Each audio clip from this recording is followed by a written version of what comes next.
Assalamualaikum warahmatullahi wabarakatuh. Saya Gina Husnul Huluki, Prodi Pendidikan Agama Islam semester 6, Fakultas Ilmu Keislaman Universitas Islam Al-Hiyah Kuningan.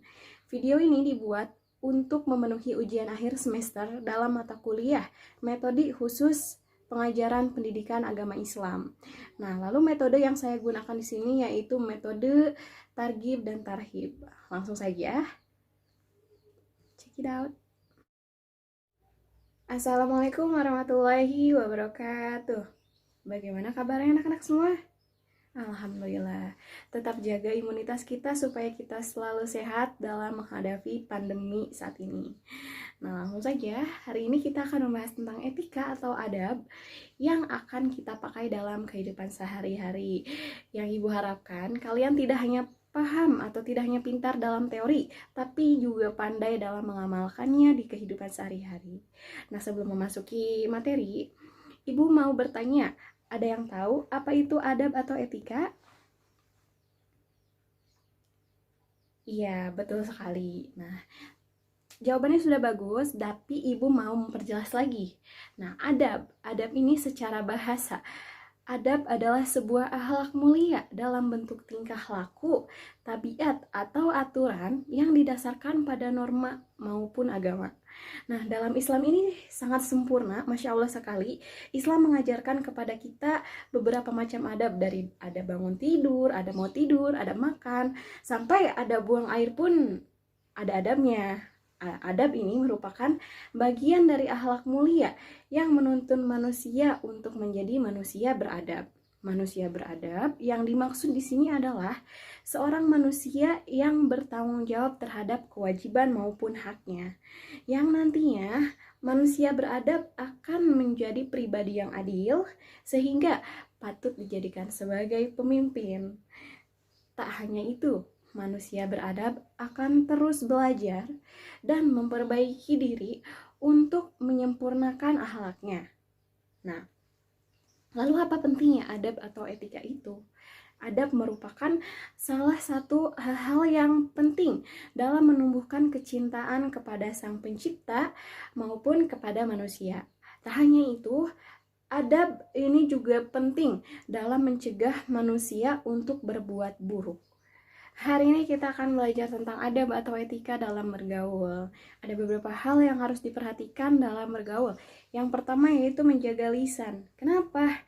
Karena banyak sekali orang yang terjerumus ke dalam api neraka karena tidak bisa menjaga lisannya. Rasulullah Shallallahu Alaihi Wasallam bersabda, "Man kana yu'minu billahi wal yawmil akhir falyakul khairan aw liyasmut." Yang artinya, barang siapa yang percaya kepada Allah dan hari akhir, maka berkatalah yang baik atau diam. Jadi ketika kita mau berkata, kita filter dulu apakah perkataan kita bermanfaat, apakah perkataan kita akan merugikan orang lain atau menyakiti orang lain. Nah, jika perkataan kita tidak bermanfaat atau bahkan menyakiti hati orang lain, lebih baik kita diam. Seperti itu ya. Lalu yang kedua yaitu dilarang berprasangka buruk atau suuzon. Iyakum wadhonna fa inna dzonna akdzabul hadits.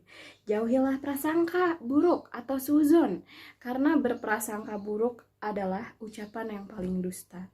Lalu selanjutnya yaitu dilarang hasad. Hasad dalam bahasa kita mungkin dengki ya, adalah perasaan dan sikap yang tidak senang atas kelebihan yang ada di dalam diri orang lain.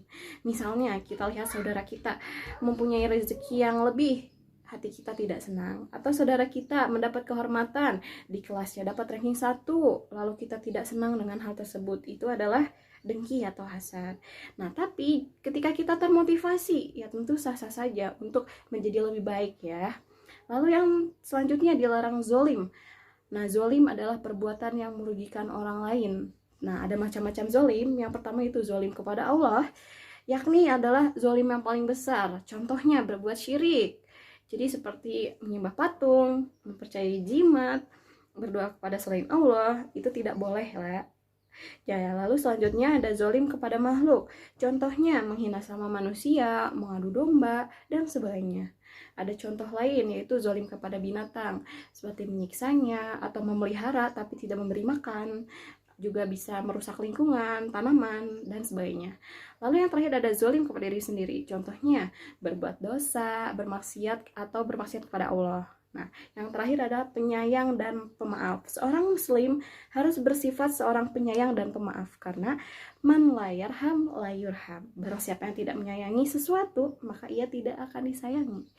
Selanjutnya yaitu ada beberapa tips dan larangan dalam bagaimana kita bergaul dengan ya teman sebaya, lalu dengan yang lebih tua atau dengan yang lebih muda. Nah, ada bergaul dengan sebaya bisa dilakukan dengan saling menghormati, tolong menolong, cinta dan kasih sayang, dan saling menasehati ketika teman kita berbuat salah atau kita yang berbuat salah. Lalu ada larangan dalam bergaul dengan teman sebaya. Ada bermusuhan, lalu pergaulan bebas, melanggar norma-norma agama, seperti berzina, melakukan minuman keras, mengkonsumsi narkoba, dan lain sebagainya. Nah, lalu selanjutnya tata cara bergaul dengan orang yang lebih tua. Dalam bergaul dengan orang yang lebih tua, kita harus melakukannya dengan sopan santun, berkata santun, lalu menolak dengan halus ketika perintah itu buruk, menghormati dengan ikhlas, lalu mendahulukan orang yang lebih tua ya dalam hal apapun. Nah, lalu larangan bergaul dengan yang lebih tua yaitu ya dalam bergaul dengan yang lebih tua itu dianjurkan untuk tidak melawan atau berbuat durhaka dan berbuat arogan, itu tidak boleh ya. Lalu selanjutnya ada tata cara dalam bergaul dengan yang lebih muda. Bergaul dengan yang lebih muda dilakukan dengan memberi nasihat dengan bijak, mempererat persaudaraan, lalu memberi perhatian dan kasih sayang, juga memberi teladan yang baik, dan melakukan pembinaan yang baik pula. Juga bisa memberi penghargaan ketika anak itu berprestasi. Lalu ada larangan bergaul dengan yang lebih muda ini. Jadi ketika bergaul dengan sosok yang lebih muda, kita ini tidak boleh meminta penghormatan yang berlebihan, lalu antipati terhadap mereka, tidak memahami aktivitas mereka ya. Seperti itu. Itulah penjelasan tentang adab bergaul ya. Seperti yang Ibu bilang di awal, semoga kalian tidak hanya pandai dalam teori tapi juga pandai dalam mengamalkannya. Nah, selanjutnya itu untuk tugasnya. Ibu harap kalian bisa menghafalkan hadis-hadis yang telah Ibu sampaikan tadi. Nanti Ibu tulis di papan tulis dan kalian hafalkan untuk minggu depan distorkan. Bagi yang menghafal nanti akan mendapat nilai plus, mendapatkan penambahan poin, dan yang tidak menghafal tentu saja akan mendapatkan punishment, yaitu berupa pengurangan nilai. Seperti itu. Terima kasih untuk hari ini. Terima kasih atas perhatiannya yang luar biasa. Wabillahi taufiq wal hidayah. Wassalamualaikum warahmatullahi wabarakatuh.